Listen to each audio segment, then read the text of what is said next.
Imagine the lobby before the screen. A lot of granite, a lot of glass, and a few elevators. A very sterile place.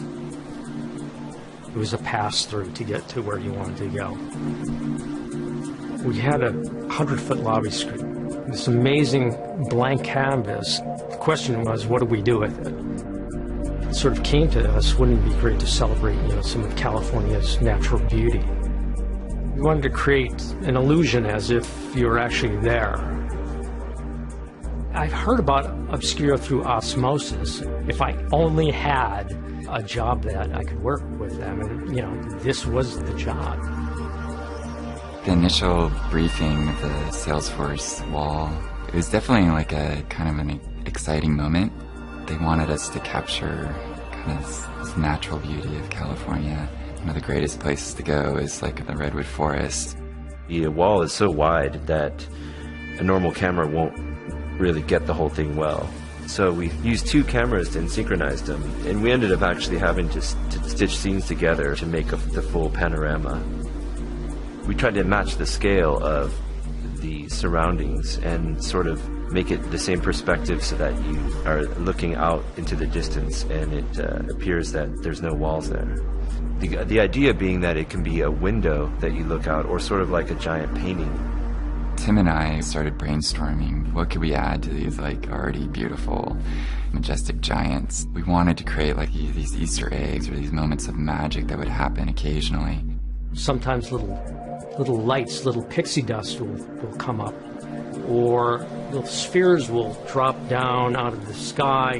What was that? Was that a UFO or something in the scene? And it's kind of fun to have little surprises. We designed a lot of the content around day parts. We didn't want to have something too dynamic in the morning when people are walking in, so we shifted the more dynamic things. So say the waterfall, when people are walking out for lunch and things like that, and you have a lot of energy going. The water wall is very simple on its surface. It's basically just water coming down on the walls, but there were a few challenges. Essentially, this fluid simulation had to be created.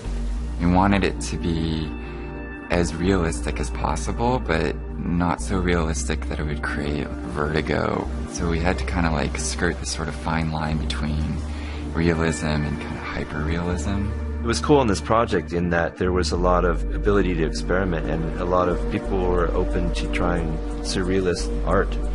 Paperscapes was definitely an experiment. We had tried photographing paper with lights behind it, using the paper to sort of diffuse the light. Crumpled up paper was sort of looking like caves or landscapes that are fantastical or dreamlike. So there's sort of different worlds. There's one for morning, there's one for the afternoon, and one for the evening time. I know these experiences are working when they suddenly go up and people are pulling out their camera phones and taking pictures. Just the scale of it, just the experience of it, it's something they haven't seen before.